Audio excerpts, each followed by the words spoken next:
Some grapplers might see this and think that people are crazy for intentionally rounding their spine, especially with this much load on it, but then in the same day, go get a double stack pass with cheese on it in their jiu-jitsu class and not think twice about that.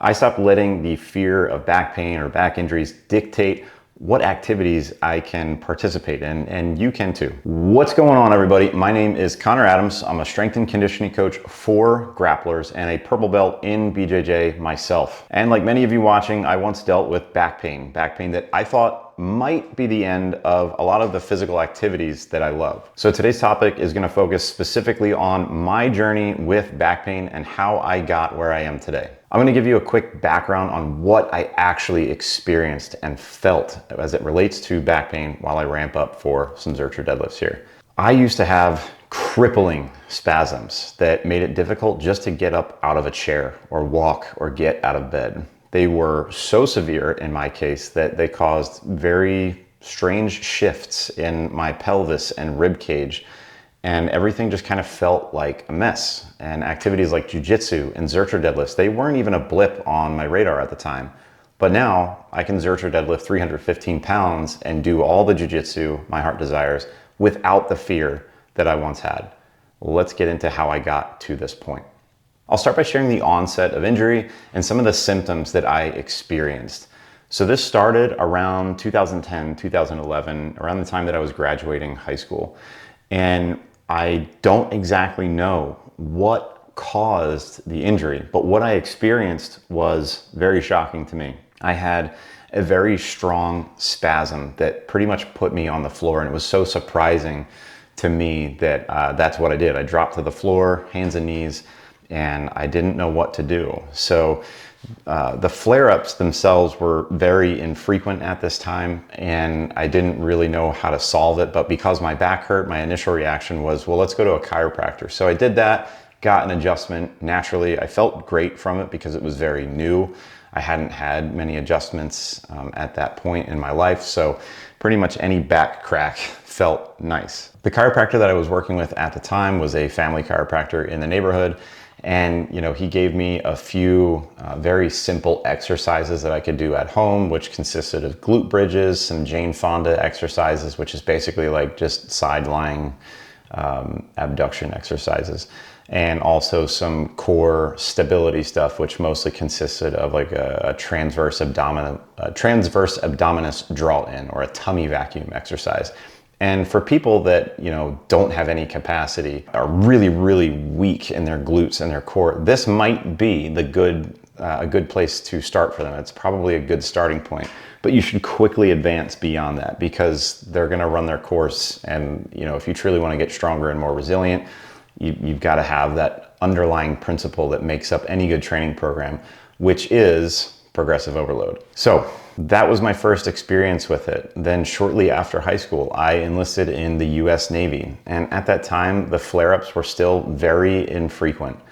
And some of the things that I was doing in my first few years of the Navy did consist of routinely squatting, deadlifting.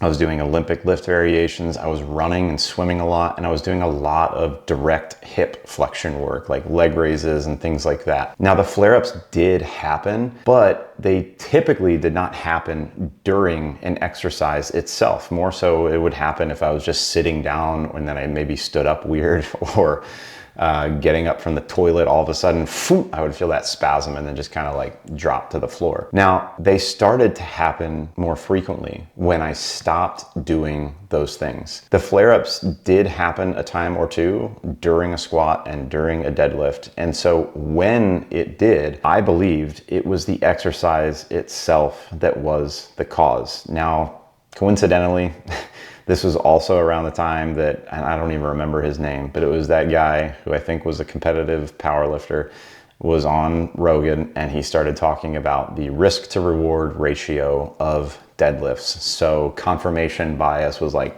bing, it couldn't have come at a better time. And so I, talked myself out of doing the things that I was doing so religiously, that were actually beneficial for me and that actually helped stave off any kind of back pain or those weird flare-ups. And instead, I let fear kind of take over. And so I stopped doing those things.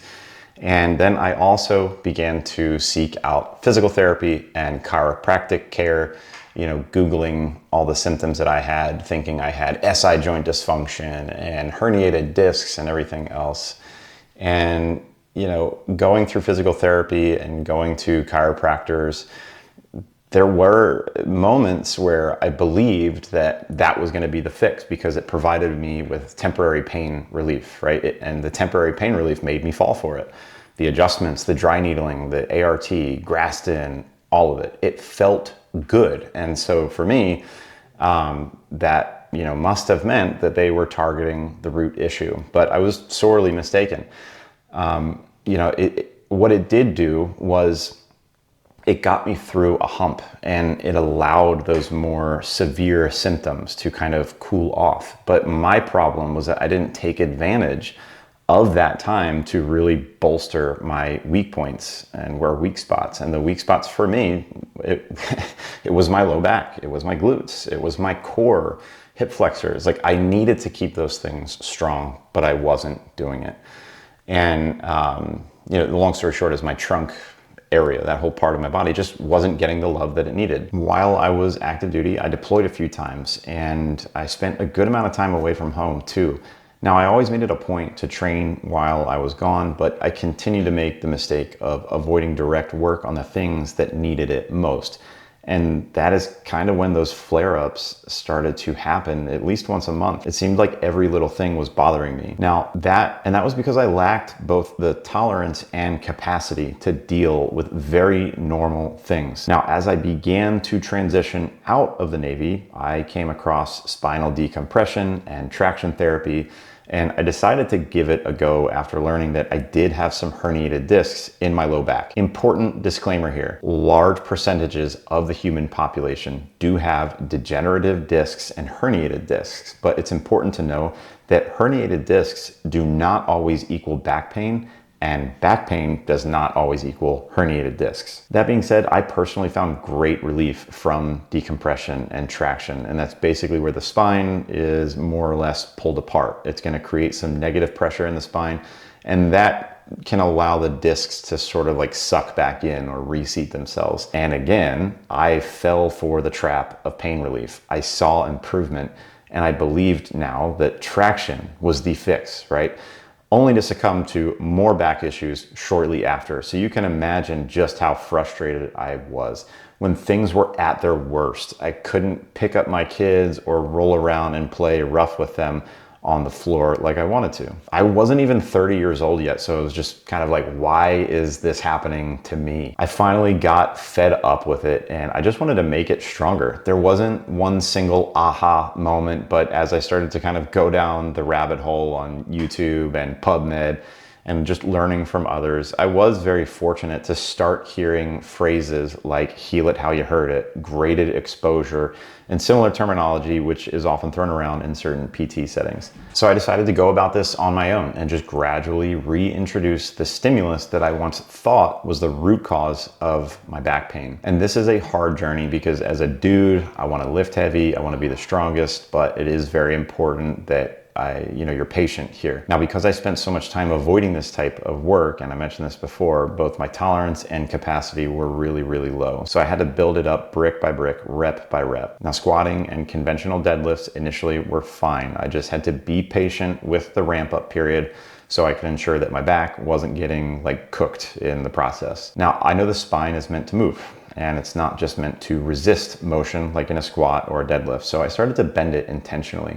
Started doing things like side bends and Jefferson curls, and I did some elevated Zercher deadlifts so that I got comfy in that new range of motion.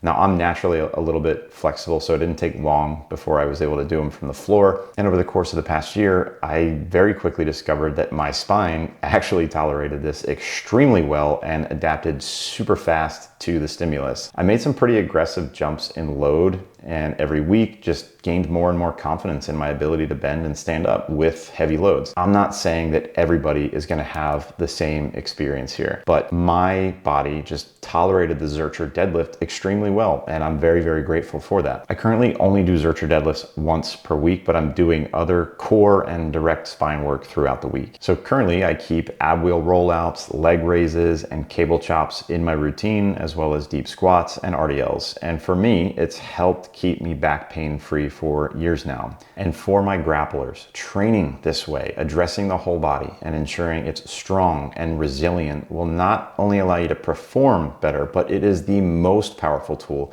you have for injury risk reduction. Heavy mechanical loads build stronger muscles, denser bones, and stronger connective tissues like tendons and ligaments. As a grappler, I want those things. If you want to read more on that and get a free sample training program too, check out the free ebook link down in the description. And no, I wrote it myself, not AI. It's kind of funny when I look back on my journey with this, when I was the most active and doing the most work that involved all of those muscles in my trunk, that's actually when I felt the best. And when I stopped doing those things is when the back pain and the spasms were the most frequent and the most severe. Guys, if you're watching this and you feel encouraged to start introducing lifts like this back into your routine, do not go about it alone. At the time of this video, we are focusing on the Zercher deadlift specifically inside of the Grappling Strength community. That is my group-based coaching service where we build stronger grapplers as a community. It's less than $1 a day, and it's totally free to try for 7 days. The link to the GSC is down in the description. Please drop a like and subscribe and send this to a homie who has a weak back but wants a strong one.